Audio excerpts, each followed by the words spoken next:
اللہ تبارک تعالیٰ اس کائنات کا جو نظام چلاتے ہیں وہ ظاہری اعتبار سے اللہ نے اس کائنات کے نظام کو اسباب کے تابع کر رکھا ہے. یہاں پر کوئی بھی چیز وجود میں آتی ہے تو اس کا ایک ظاہری سبب ہوتا ہے. اسی طریقے سے اللہ تبارک تعالی اس دنیا کے اندر جو نظام چلاتے ہیں وہ اپنے مخصوص اہل دل نیکوکار مخلص پرہیزگار بندوں کے ذریعے سے چلاتے ہیں. حکومتوں کا الٹ پلٹ، انقلاب ملکوں کا، حالات کا تغیر اور تبدل، یہ تمام چیزیں یہ نظام چلاتے ہیں یہی اہل دل اللہ تعالی کے نیکوکار مجذوب بندے. اللہ تعالی نے ان کے اندر وہ طاقت اور قوت اور پاور دے رکھا ہے کہ ان سے جو جڑتا ہے اللہ تعالیٰ اس کی دنیا اور آخرت دونوں بنا دیتے ہیں. اور آج کے زمانے میں عبادتوں کی کوئی کمی نہیں ہے. اعتکاف کرنے والے، روزہ رکھنے والے، تراویح پڑھنے والے، حج کو جانے والے، عمرے کو جانے والے، کلام پاک حفظ کرنے والے، مدرسوں کے اندر تعلیم پانے والے، ظاہری اعتبار سے عبادت کرنا، علم کا حاصل کرنا، یہ زیادہ کمال کی بات نہیں ہے. کمال کی بات یہ ہے کہ صاحب دل سے، اللہ والوں سے، اولیاء کرام سے اپنے رشتے کو مضبوط کر لیا جائے تو تھوڑا علم اور تھوڑی عبادت بھی بہت سارے ثمرات کو وہ لا سکتے ہیں. کائنات کے اندر حضرات صحابہ کرام رضوان اللہ تعالی علیہم اجمعین، صحابی کو صحابی کیوں کہا جاتا ہے؟ اس لیے کہا جاتا ہے جناب محمد رسول اللہ صلی اللہ علیہ وسلم کی صحبت آپ کو نصیب ہوئی. کائنات پوری کی پوری اولیاؤں سے، اقطاب سے، ابدال سے، شہیدوں سے، غوثوں سے، پیران پیر سے، خواجہ اجمیری سے بھر جائے. ایک معمولی درجے کے صحابی کا مقابلہ قیامت تک آنے والے غوث، ابدال، قطب، پیر ان کے چھوٹے عمل کا مقابلہ نہیں کر سکتے. شرط صحابیت کائنات کے اندر نبوت اور رسالت کے بعد سب سے اونچا اور سب سے اعلیٰ، سب سے عرفہ اور سب سے بلند ترین مقام ہے. اور ایسا ہو سکتا ہے کہ ایک صحابی ایمان لائے صبح میں، شام میں انتقال ہو گیا، ہفتہ بھر کے بعد انتقال ہو گیا، نہ انہوں نے رمضان دیکھا، نہ انہوں نے حج کیا، نہ انہوں نے عمرہ کیا. اس امت کے اندر کئی افراد ایسے ہیں 55 انہوں نے حج کیے ہیں، 70 حج انہوں نے کیے ہیں، ہر رمضان میں عمرہ کرتے ہیں، اور کبھی ان کی تہجد ناغا نہیں ہوتی. اور صحابی وہ کہ ان کو حج دیکھنا نصیب نہیں ہوا، رمضان کے روزے دیکھنا نصیب نہیں ہوئے، کسی غزوے کے اندر جا کر جہاد کرنا نصیب نہیں ہوا، لیکن پھر بھی پوری کائنات، 7 زمین اور 7 آسمان اولیاء سے بھر جائے اور تہجد گزاروں سے بھر جائے، اس صحابی کا مقابلہ نہیں ہو سکتا. حالانکہ عمل کم ہے ان کے پاس، 5 وقت کی نمازیں، رمضان کے روزے نہیں، زکوٰۃ نہیں ہے، حج نہیں ہے، جہاد میں جانا نہیں ہے، پھر کیا چیز ہے جو ان سے کٹ کر ان کے مقام کو بلند کرنے والی ہے؟ وہ چیز ہے صحبت نبی صلی اللہ علیہ وسلم، جناب محمد رسول اللہ صلی اللہ علیہ وسلم کی صحبت کا ایک سیکنڈ بلکہ سیکنڈ کا 100واں حصہ کائنات کی پوری عبادتیں ایک طرف اور آقا کی صحبت اور آقا کے ساتھ اٹھنا بیٹھنا اور آقا کی مجلس میں رہنا اور آقا کا محبت بھری نگاہوں سے دیکھنا یہ ایک طرف ہے۔ اسی لیے میں نے کہا تھا کہ خواتین کو یہاں پر لے آئے، بات سمجھ میں آوے نہ آوے، مجلس قرآن کی، مجلس دینی باتوں کی، اللہ کے اولیاء کا تذکرہ، قرآن شریف کی آیتوں کا ترجمہ، نبی کریم صلی اللہ علیہ وسلم کی روایتوں کا تذکرہ، اولیاء کرام کا تذکرہ، انشاءاللہ یہ چیزیں رنگ ضرور لائیں گی اور طبیعت کے اندر انقلاب ضرور آئے گا۔ بایزید بستامی رحمت اللہ علیہ کے زمانے میں ایک بدکار عورت بستان جو آپ کا علاقہ تھا اس علاقے میں رہا کرتی تھی، تمام نوجوانوں کے ناک میں اس نے دم کر رکھا تھا، کوئی نوجوان اگر اس کو ایک مرتبہ دیکھ لیتا تو وہ اس پر فریفتہ ہو جاتا اور اس پر دیوانہ ہو جاتا۔ اچھے پرہیزگاروں کی پرہیزگاری اور متقیوں کا تقویٰ اس کے سامنے پگھل جاتا اور اس امتحان میں وہ ناکام ہو جاتے۔ لوگوں نے جا کر شکایت کی، حضرت آپ کے علاقے کے اندر اس قسم کا ماجرا۔ بایزید بستامی رحمت اللہ علیہ نے فرمایا وہ عورت کہاں رہتی ہے؟ کہا کہ فلاں علاقے میں رہتی ہے۔ بایزید بستامی رحمت اللہ علیہ اپنے جھولے کو سنبھالا اور اس کے پتے کے پاس چلے گئے اور اس کی جو سیڑھیاں تھی زینہ وہاں آپ نے مصلی ڈال لیا۔ اب کس کے باپ کی مجال کہ اس عورت سے بات کرنے کے لیے کوئی فرد بایزید بستامی رحمت اللہ علیہ کو مصلی کو پھلانگ کر جائے اور آپ کو چھوڑ کر اور آگے بڑھے گناہ کرنے کے لیے؟ کس کی ہمت؟ اس عورت نے بایزید بستامی رحمت اللہ علیہ کو للکارا، او داڑھی والے بڈھے، ہم نے تیرا کیا بگاڑا؟ ہمارے پیٹ پر تو لات مارتا ہے، ہماری روزی کو ختم کر رہا ہے۔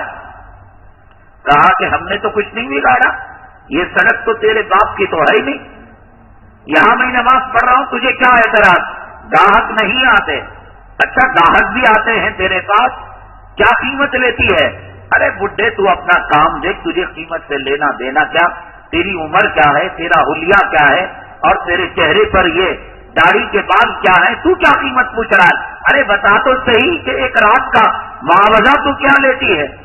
اس نے بتایا کہ ایک رات کا معاوضہ میں یہ لیتی ہوں۔ بایزید بستامی رحمت اللہ علیہ نے فرمایا دیکھ میں ایسا ویسا مرد نہیں ہوں، میں جیسے کہوں گا میرے حکم کی تعمیل کرنی پڑے گی۔ اس عورت نے کہا معاوضہ دے دے اور بعد میں بات کرنا۔ پیسہ پٹک دیا، دینار و درہم دے دیا اور کہا کہ جیسے میں کہوں کرنا پڑے گا۔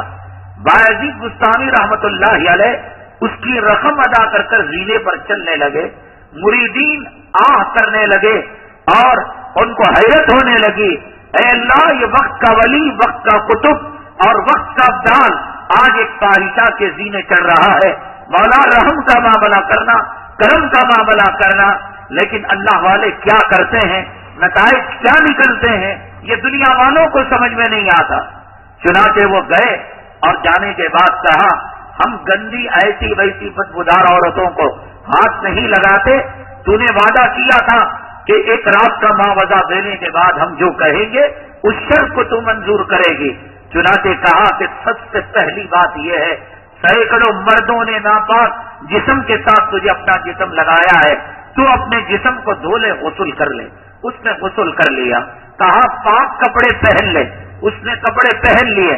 پہننے کے بعد کہا یہ تو وہ کپڑوں ہیں کہ تو نے نجاست کی حالت میں اور ناپاکی کی حالت میں اور غسل جب فرض تھا اس حالت کے اندر تو نے ان کپڑوں کو پہن رکھے تھے، میں ان کپڑوں میں تیرے قریب نہیں آنے کا، میری شرط یہ ہے لے یہ میری چادر، اس چادر کو تو اوڑھ لینا اور ڈھک کر رکھ لینا۔ تو چنانچہ اس چادر کو پھینک دیا اور اس بدکار اور فاحشہ عورت نے غسل کرنے کے بعد اپنے جسم کو لپیٹ کر رکھ لیا اور انتظار میں تھی، اب آئیں گے، اب آئے گا یہ بوڑھا، تب آئے گا یہ بوڑھا۔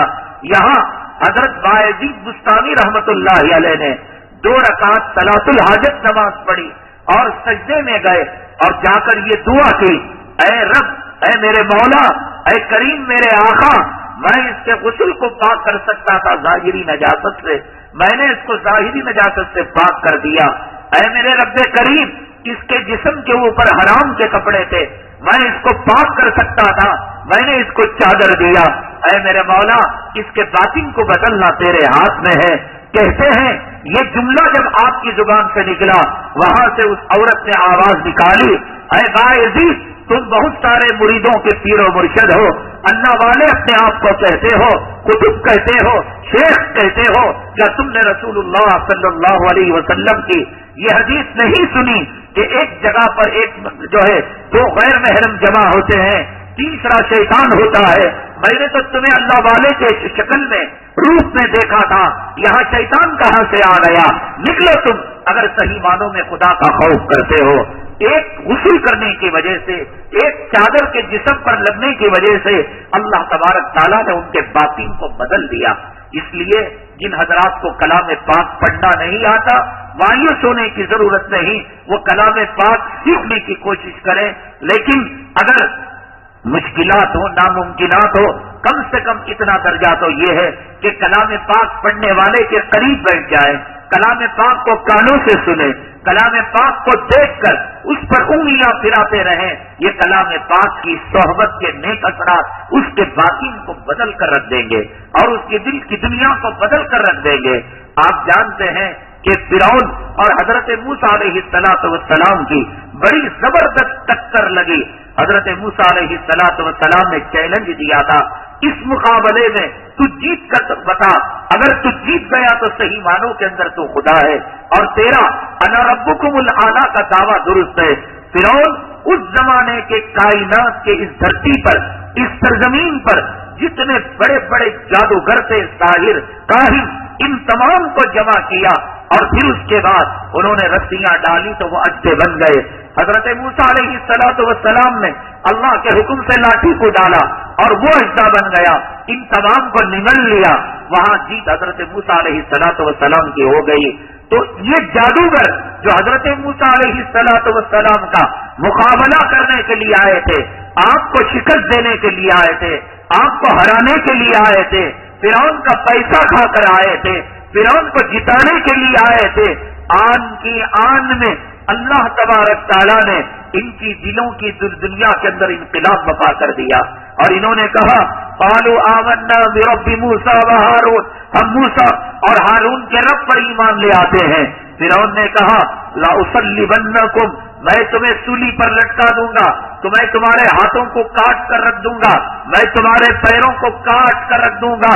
تو ان جادوگروں نے فرعون کو جواب دیا فاخذ ما انت خاذ انما تقضی هذه الحیات الدنیا، اے فرعون تو جو چاہے تیرے من میں آئے کر لے، ہمارے جسم کے ٹکڑے کر سکتا ہے، ہمارے جسم کے پرخے اڑا سکتا ہے، ہمارے ایمان کو چھین نہیں سکتا۔ فرعون تیرے ہاتھ میں صرف اتنا ہے، ایک مرتبہ تو ہماری جان لے سکتا ہے، کس سے بڑھ کر تو کچھ نہیں کر سکتا۔ مفسرین کرام نے کتابوں کے اندر لکھا ہے وہ جادوگر جو فرعون کی طرف سے مقابلہ کرنے کے لیے آئے تھے، حضرت موسیٰ علیہ السلام کو شکست دینے کے لیے آئے تھے اور اہل ایمان کو ہرانے کے لیے آئے تھے، کیا بات انہوں نے دیکھ لی، کیا ماجرا ہو گیا کہ آن کی آن میں مرنے کے لیے، کٹنے کے لیے، سولی پر چڑھنے کے لیے تیار ہو گئے۔ فرعون کی طاقت کو وہ جانتے تھے، فرعون کی قوت کو وہ پہچانتے تھے، فرعون کے دبدبے کو وہ جانتے تھے۔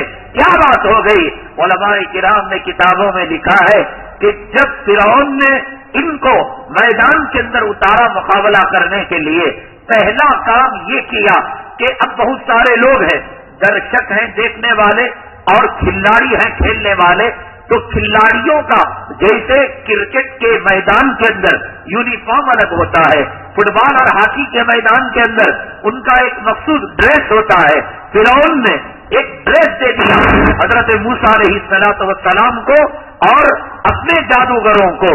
اور اتفاق کی بات یہ تھی ایک ہی تھان کا کپڑا تھا, ایک ہی قسم کا کپڑا تھا جو اس نے حضرت موسیٰ علیہ السلام کو بھی ڈریس دیا اور اپنے جادوگروں کو بھی ڈریس دیا. اللہ تعالیٰ نے فرمایا اے فرعون کے جادوگروں, تم میرے پیغمبر حضرت موسیٰ علیہ السلام کی صحبت کے کچھ لمحات تمہیں نصیب ہو گئے اور تمہارا ظاہر بظاہر حضرت موسیٰ علیہ السلام سے مل گیا. ان کا جبہ, ان کا رومال, ان کا پائجامہ اور تمہارا جبہ, تمہارا رومال اور تمہارا پائجامہ جب ظاہر مل گیا تو میری غیرت, میری حمیت اور میری رحمت نے گوارا نہیں کیا کہ تمہارے باطن کو اس جیسا باطن نہ کر دو. یہ اللہ تبارک تعالیٰ کی شان رہی ہوئی ہے. آج لوگ کہتے ہیں ارے بھائی داڑھی رکھ لیے تو کیا ہوا, دل میں ایمان ہونا چاہیے. ٹوپی پہن لے تو کیا ہوا, دل میں ایمان ہونا چاہیے.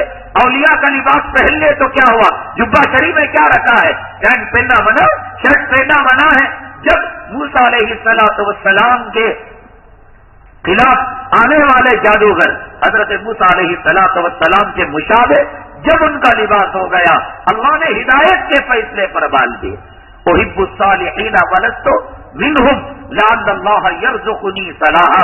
ہر آدمی کو یہ کہنا چاہیے میں متقی تو نہیں, پرہیزگار تو نہیں, لیکن اس جیسی شباہت تو لے کر آیا ہوں, اس جیسا چہرہ لے کر آیا ہوں, اس جیسا لباس لے کر آیا ہوں. ہماری مائیں اور بہنیں اگر فلموں میں کام کرنے والوں کی طرح, ڈراموں میں کام کرنے والوں کی طرح, ٹی وی سیریلوں میں کام کرنے والوں کی طرح اگر لباس کو اپنائیں گے, ان کی بے حیائی, ان کی بے شرمی اور ان کی بے غیرتی اور ان کے گناہوں کے اثرات, ان کے خامندوں کی نافرمانی کے اثرات, ان کے خامندوں کو اپنا غلام بنانے کا مادہ اللہ تبارک تعالیٰ جو عورت جس عورت کا لباس پہنے گی اور جو نوجوان اور جو مرد جس کی شباہت کو اختیار کرے گا, اللہ تعالیٰ اس کی کیفیات اور اس کی خصوصیات اور اس کے کمالات کو اور اس کے عیوب کو اللہ تبارک تعالیٰ جو نقل کرتا ہے اس کے اندر اللہ تعالیٰ منتقل کر دیتے ہیں.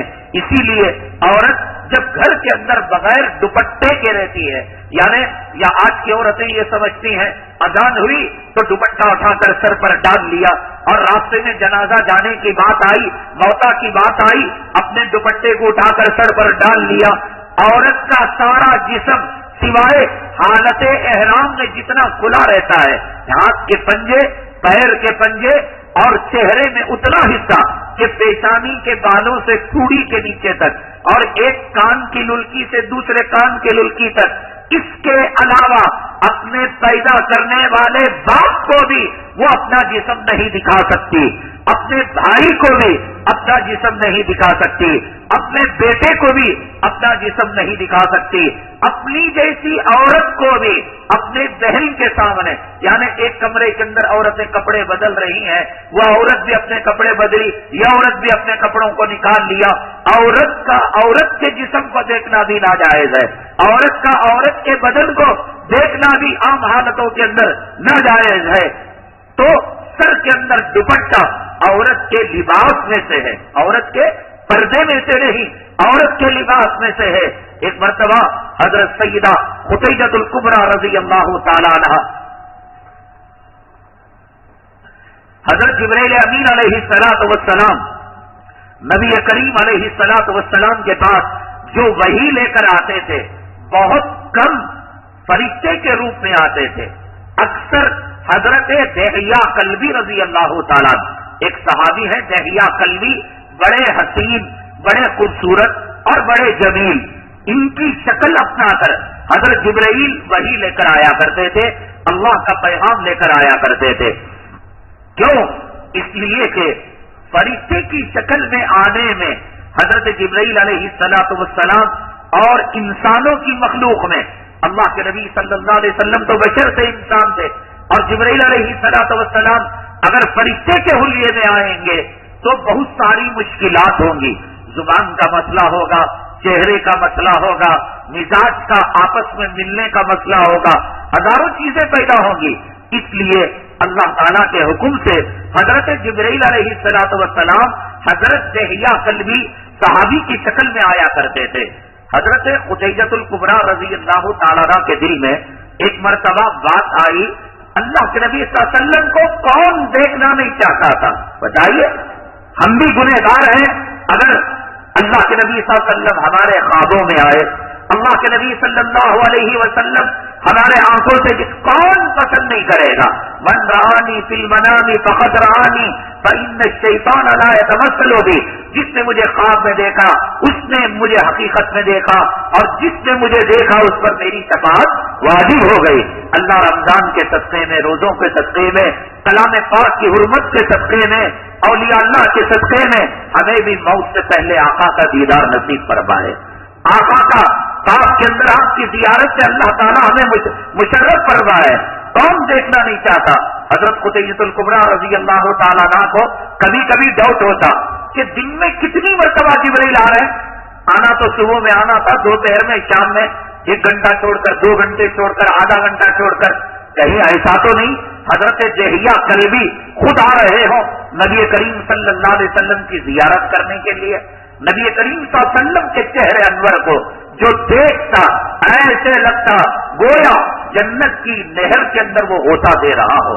میرے رب کی عزت و جلالت کی قسم، آقا کے چہرے کو دیکھنا ایسا ہے کہ انسان جنت کے اندر جنت کی حوروں کی لذت کو بلا دے گا، شراب طہور کی لذت کو بلا دے گا۔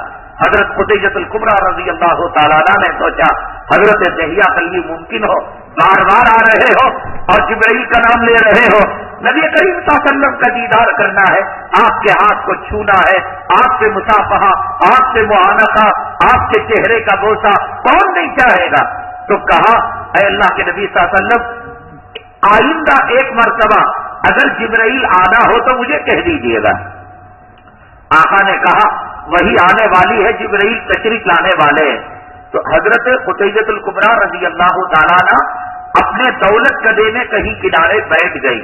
جبرائیل امین علیہ السلام رسول کریم صلی اللہ علیہ وسلم حضرت اما قتیجۃ الکبریٰ رضی اللہ تعالیٰ عنہ کے دولت گدے کے باہر ہیں، سلام کر رہے ہیں، جواب مل رہا ہے، اجازت مل رہی ہے، ایک قدم بڑھاتے ہیں اور تیزی کے ساتھ باہر چلے جاتے ہیں، پھر سلام کرتے ہیں، پھر جواب ملتا ہے۔ آقا کہتے ہیں اہلا و سہلا و مرحبا یا جبرائیل، اے جبرائیل آؤ، خوش آمدید، ویلکم، تشریف لائیے، قدم رکھتے ہیں اور تیزی کے ساتھ باہر چلے جاتے ہیں۔ اس کے بعد حضرت اما جان قتیجۃ الکبریٰ رضی اللہ تعالیٰ عنہ نے فرمایا کہ کیا ماجرا ہے، کیوں آپ پریشان ہیں؟ فرمایا کہ قتیجہ بات اصل میں یہ ہے، جبرائیل آج خلاف معمول آتے ہیں اور بڑی تیزی کے ساتھ قدم پیچھے کی طرف لے جاتے ہیں۔ تو اس کے بعد حضرت قتیجۃ الکبریٰ رضی اللہ تعالیٰ عنہ نے کہا اب کی مرتبہ اب بلائیے گا۔ اب سلام کیا، وعلیکم السلام، اور آسانی کے ساتھ بالکل جبرائیل امین علیہ السلام تشریف لائے، اللہ کا جو پیغام دینا تھا آپ نے پہنچا دیا اور واپس چلے گئے۔ کہا کہ قتیجہ کیا ماجرا ہے کہ جبرائیل پہلی مرتبہ رک گئے اور دوسری مرتبہ جب تو نے کہا تو وہ آ گئے؟ حضرت قتیجۃ الکبریٰ رضی اللہ تعالیٰ عنہ نے فرمایا میرے محبوب، میرے آقا، میرے سرتاج، میرے محمد صلی اللہ علیہ وسلم، میں یہ دیکھنا چاہتی تھی کہ صحیح معنوں میں یہ فرشتہ ہے یا دہیہ کلبی جبرائیل کا نام لے کر بار بار آپ کی زیارت سے مشرف ہونا چاہتے ہیں۔ کہا تیرے پاس اس کا معیار کیا ہے، ترازو کیا ہے؟ فرمایا کہ فرشتے رحمت کے اس گھر میں داخل نہیں ہوتے جس گھر کی عورت سر سے پلو کو نکالی ہوئی رہتی ہے۔ میں اس گھر کے کنارے بیٹھ کر ایک کونے کے اندر بیٹھ کر میں نے اپنے سر کو کھلا رکھ دیا تھا، اگر دہیہ کلبی ہوتے وہ عالم الغیب نہیں ہوتے، داخل ہو جاتے، وہ جبرائیل سے فرشتے تھے اور اس گھر میں داخل نہیں ہوتے جس گھر کے اندر عورت اپنے سر کو کھلا ہوا رکھتی ہے۔ تو چنانچہ میں یہ آزمانا چاہتی تھی، پھر دوبارہ میں نے اپنے سر کو ڈھک لیا تو پھر جبرائیل امین علیہ السلام ایک سر کے کھلا رکھنے کی وجہ سے کان مٹوں کے اندر پڑھ کر رانے دکھاؤ، کمر دکھاؤ اور بغلیں دکھاؤ اور جسم دکھاؤ اور پھر جاؤ عاملوں کے پاس میرا خادم کماتا ہے پیروں برکت نہیں، رات کے 1:30-2 تک کتے کی طرح وہ جو ہے پھرتا رہتا ہے، بھونکتا رہتا ہے، کولو کی بیل کی طرح وہ چلتا رہتا ہے، گھر کے اندر لعنت کا جو ریسیور رکھ رکھا ہے، گھر کے اندر جو اللہ کی رحمت کو باہر بھیجنے کا، یہ عورت اگر ننگے سر رہے گی، یہ عورت اگر غیروں کے مشابہ کپڑے اپنائے گی، یہ نہیں ہماری ماں اور بہنوں کو بتاؤ حالت احرام کی طرح اس عورت کا لباس ہے۔ نماز کی حالت کے اندر بھی اگر عورت کے 3 بال 3 سبحان اللہ کے مقدار نظر آ جائے، اس عورت کو اپنی نماز دہرانی پڑے گی۔ کچھ تو بات ہے کہ نماز کے اندر سر کے پردے کا کیوں حکم دیا گیا؟ آخر یہ عورت نماز کی حالت میں کیوں سر پر کپڑا ڈالتی ہے؟ کیوں افطاری کے وقت سر پر ڈالتی ہے؟ اس کا مطلب یہ ہے کہ ان کو پردہ کرنے کا حکم دیا گیا ہے، تو ظاہر کی وجہ سے باطن پر اثرات پڑتے ہیں۔ سر کو ڈھکیں گے، ٹوپیاں پہنیں گے، اسلامی شعار کو اور اسلامی لباس کو اپنائیں گے۔ ہمارے پاس ایسے اعمال تو نہیں ہیں۔ حضرت عثمان غنی رضی اللہ تعالیٰ نماز کی تہجد کی 1 رکعت کے اندر کلام پاک ختم کر دیا کرتے تھے، اور کتنے اولیاء کرام سال روزے رکھا کرتے تھے، پوری رات قیام کیا کرتے تھے۔ ارے 5 وقت فرض نماز پڑھ لو، ان کے ظاہر کو اپنا لو، اس جیسا حلیہ اپنا لو کہ شاید اللہ تعالیٰ کو ہمارے ظاہر پر رحم آ جائے، اللہ تعالیٰ کو ہماری داڑھی پر، ہمارے جبے پر رحم آ جائے۔ اور یہ بات کوئی فضول اور بیکار کی بات نہیں ہے۔ حدیث پاک میں آتا ہے، ایک واقعہ بیان کیا گیا ہے کہ ایک آدمی بڑا گنہگار تھا، بڑا مجرم تھا، بڑا شرابی، کبابی، زانی، فاسق، کوئی گناہ ایسا نہیں جس کو اس نے نہ کیا ہوا ہو۔ علماء سے جا کر پوچھا، آخری وقت میں توبہ کرنا چاہتا ہوں۔ کسی نے بتا دیا کہ تیری توبہ تو اللہ قبول نہیں کرے گا۔ تو چنانچہ اس نے یہ کیا، اپنے بچوں کو وصیت کی، میری موت کے بعد میری داڑھی کو اور میرے سر کے بالوں کو سفید رنگ سے رنگ دینا۔ اس زمانے میں جو ڈسٹمبر رہا ہو، پینٹ رہا ہو یا کلر کرنے کی چیز رہی ہو، اس کی داڑھی کو، سر کے بالے کو سفید رنگ سے رنگ دیا گیا اور اس کو دفن کر دیا گیا۔ حساب و کتاب ہو گیا۔ اللہ تبارک تعالیٰ نے فرشتوں کے ذریعے سے پوچھا، کیا تجھے معلوم نہیں کہ دل میں ارادہ پیدا ہوتا ہے، پیدا ہونے سے پہلے میں اس چیز کو جان لیتا ہوں؟ کیا میں تیری داڑھی کی سفیدی سے دھوکہ کھانے والا ہوں؟ کیا مجھے معلوم نہیں کہ تیری داڑھی کے اندر کالے بال ہے اور تو نے اس کو سفید کر کے آیا ہے؟ تو اس بندے نے کہا، میں کچھ نہیں جانتا، سمیعت فلاں ابن فلاں، میں نے فلاں ابن فلاں سے سنا ہے اور انہوں نے فلاں ابن فلاں سے سنا ہے، انہوں نے تعویذ ہے، انہوں نے تعویذ ہے، انہوں نے صحابی سے، انہوں نے نبی کریم صلی اللہ علیہ وسلم سے، نبی کریم صلی اللہ علیہ وسلم نے جبرائیل امین سے، اور جبرائیل امین نے تجھ سے روایت کی ہے۔ اگر یہ روایت غلط ہے تو تو مجھے بتا دے میرے اللہ کہ یہ روایت کی ہے کہ جس بندے کے سر کے اور داڑھی کے بال سفید ہو جاتے ہیں قبر میں مجھے عذاب دیتے ہوئے حیا آتی ہے۔ میرے پاس کوئی عمل ایسا نہیں تھا کہ جس کو تیرے دربار میں پیش کر میں مغفرت کا سامان مانگ سکوں۔ مولا، دنیا کے میں نے مفتیوں کے پاس گیا تو انہوں نے توبہ کے دروازے بند کر دیے۔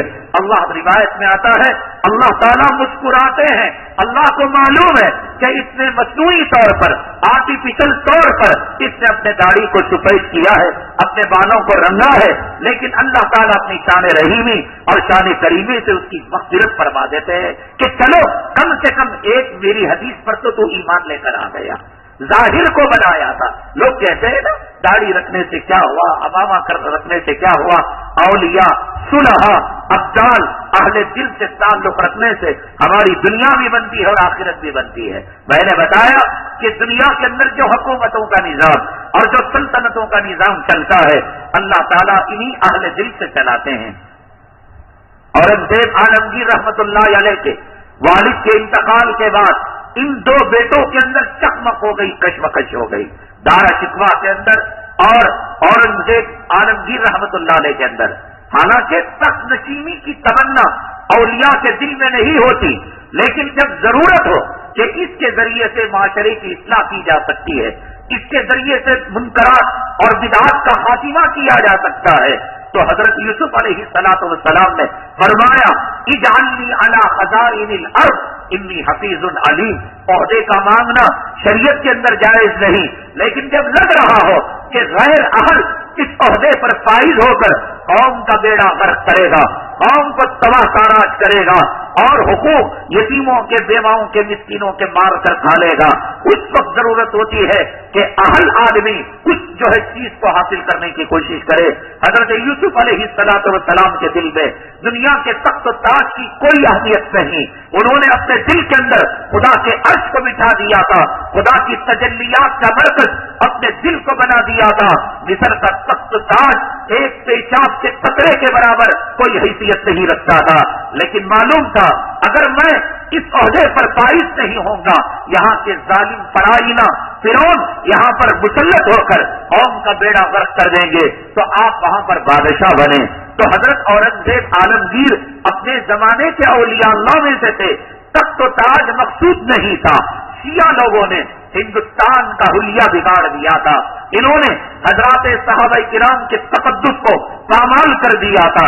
اورنگزیب عالمگیر رحمت اللہ علیہ نے سوچا اس تخت و تاج اور حکومت کے ذریعے سے منکرات اور بدعات کا میں خاتمہ کروں گا. چنانچہ انہوں نے شکل ہی اپنائی. معلوم ان کو کہ اس کا ریموٹ کنٹرول تخت و تاج کا اہل دل اولیاء مجذوب قسم کے بندوں کے ہاتھ میں ہے، اس کا ریموٹ. تو چنانچہ دارا شکوہ ایک مستجاب الدعوات اللہ والے کے پاس گیا. اللہ والے نے ان سے کہا، اپنا مسلح بچھایا، جادیماغ بچھایا اور بچھا کر کہا تشریف رکھیے گا اس پر. دارا شکوہ نے کہا حضرت مسلح آپ کا، آپ اس پر نماز پڑھتے ہیں، تہجد پڑھتے ہیں، ذکر و اذکار کرتے ہیں، میں ایک گنہگار نجس اور پلید بندہ اس جو ہے مسلح پر بیٹھوں. دارا شکوہ نے کہا اور ایک مرتبہ بیٹھ جائیے آپ اس پر. پھر انہوں نے وہی بات دہرائی. ایک بات یاد رکھے کہ ادب وہ ہے کہ سامنے والے کی بات کو مان لیا جائے. ادب یہ نہیں کہ سامنے والے کی بات کے اندر اپنی عقل کو دوڑایا جائے. حضرت معاذ ابن جبل رضی اللہ تعالیٰ جب یمن کے گورنر بنے، اللہ کے نبی صلی اللہ علیہ وسلم نے اونٹ پر سوار کیا. حضرت معاذ ابن جبل اونٹ پر ہیں اور اللہ کے نبی صلی اللہ علیہ وسلم اونٹ کی رسی کو تھامے ہوئے نیچے ہیں. فرماتے ہیں کہ کبھی کبھی میرے قدم وہاں جہاں اللہ کے نبی صلی اللہ علیہ وسلم کا چہرے مبارک ہوا کرتا تھا، میرا جی چاہتا تھا میں اونٹ سے کود کر نیچے آ جاؤں، اللہ کے نبی صلی اللہ علیہ وسلم کو زبردستی اٹھا کر میں اونٹ پر بٹھا دوں. میرا دل گوارا نہیں کرتا تھا، میری طبیعت گوارا نہیں کرتی تھی. لیکن الامر فوق الادب کہتے ہیں، حکم جو ہوتا ہے وہ ادب سے بالاتر ہوتا ہے.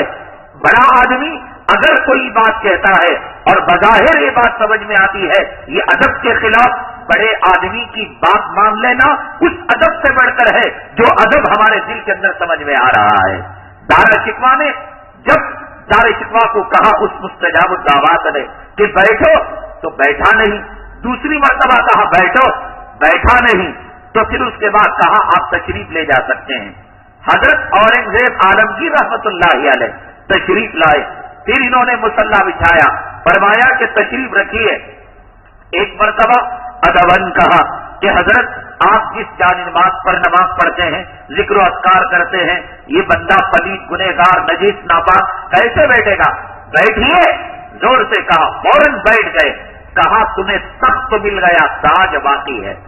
تمہیں تخت مل گیا، حکومت مل گئی. صرف ایک اہل دل کی بات ماننے پر، مسلح پر بیٹھنے سے انکار کیا، اللہ نے اسے دارا شکوہ سے حکومت کا تخت چھین لیا. اور پھر عالمگیر رحمت اللہ علیہ نے اہل دل کی بات مانی، مسلح پر بیٹھ گئے اور دعا میں شریک ہو گئے. فرمایا کہ تخت تو مل گیا ہے لیکن تاج ملنا باقی ہے. یہ تاج تمہارے نوکر سے ملے گا، وہ نوکر جو وقت کا ابدال ہے، جو تمہارے محل میں رہتا ہے. تو یہ مستجاب الدعوات اللہ والے حضرت اورنگزیب عالمگیر کے محل میں وہ کون سا نوکر غلام تھا جو وقت کے ابدال میں سے تھا، اور کس طریقے سے اس نے اورنگزیب کے سر پر جو ہے تاج رکھی، اور کسی چیز کو رکھا اس کو تاج سمجھا گیا، اور اللہ نے تخت بھی دے دیا اور تاج بھی دے دیا. انشاءاللہ ہم اس کا خلاصہ کل کریں گے.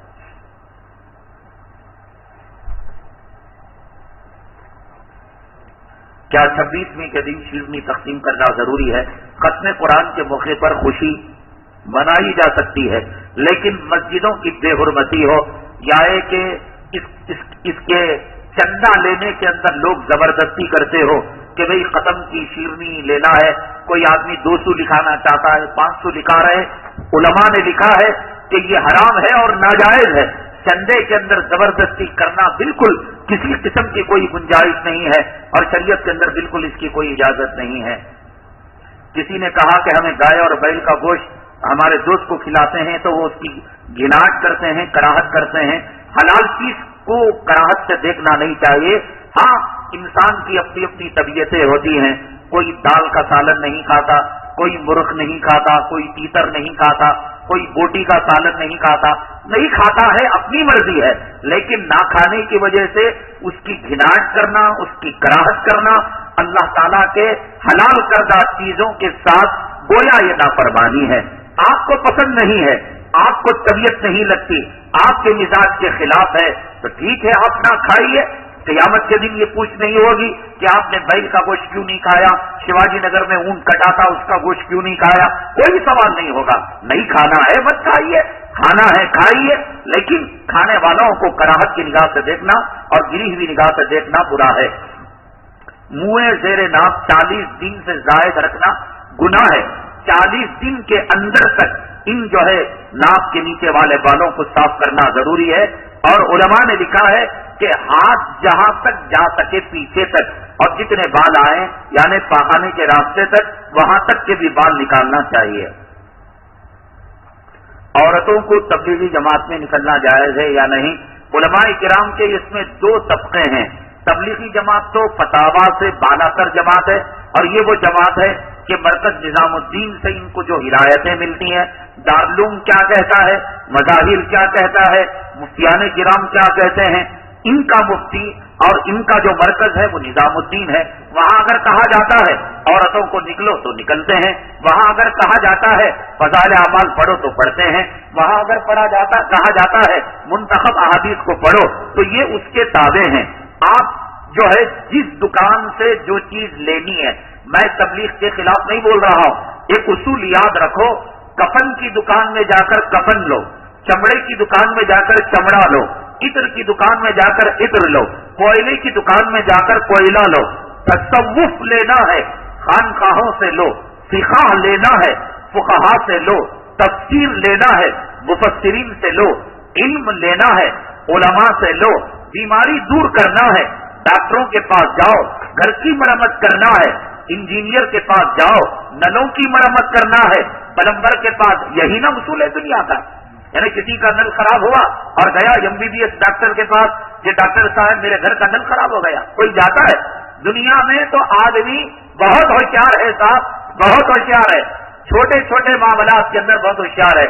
ایک غریب آدمی کسی اپنے ساتھی کے ذریعے سے انٹرنیٹ کے اندر ایک بڑے گھرانے کے اندر شادی کا پیغام بھیجا، تو اس کے لیے بایو ڈیٹا لکھنا پڑتا ہے، نام کیا ہے، قد کیا ہے، عمر وزن کیا ہے، پیشہ کیا ہے، خاندان کیا ہے، قبیلہ کیا ہے، ایڈریس کیا ہے، بہنیں، وہ سب لکھنا پڑتا ہے۔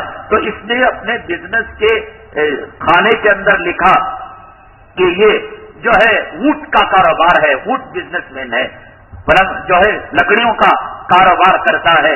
تو وہ جو لڑکی والے تھے اس زمانے کے اندر جیسے بمبو بازار ہوتا ہے یا اونٹ کا لکڑیوں کا جہاں بازار ہوتا ہے، ایک ایک فرد سے جا کر کہا اس نام کا کوئی بندہ رہتا ہے، ایک نمبر سے 100 نمبر کے دکان تک پوچھ لیا، کہا کہ اب تک نہ وجود ہے، نہ اس کے باپ کا، نہ دادا کا، نہ پردادا کا، کہیں کوئی وجود نہیں۔ تو اسے بڑی حیرت ہوئی، اور جب اس کی جانچ کی، پڑتال کی، کہا کہ ہمارے دیکھنے میں تو کوئی غلطی نہیں ہوئی کہ یہ بہت بڑا اونٹ کا اور لکڑی کا کاروباری اپنے آپ کو بتا رہا ہے، ایکسپورٹ امپورٹ لکڑیاں کرتا ہے، کاروبار بتا رہا ہے۔ اور جا کر جب اس سے پوچھا بھیا یہ کیا تم نے لکھ دیا ہے؟ ہم نے شہر کے، گاؤں کے، اسٹیٹ کے بڑے بڑے جو اونٹ کے کاروباری ہیں، لکڑیوں کے کاروباری، ہم نے ان سے سمت کیا اور ہم نے ان سے پوچھا، ارے بے وقوف کہیں گے تجھے معلوم نہیں ہے مسجد کے باہر میں مسواک کا کاروبار کرتا ہوں، مسواک بھی تو لکڑی ہے، اونٹ کا کاروبار میں کرتا ہوں۔ اس معاملے کے اندر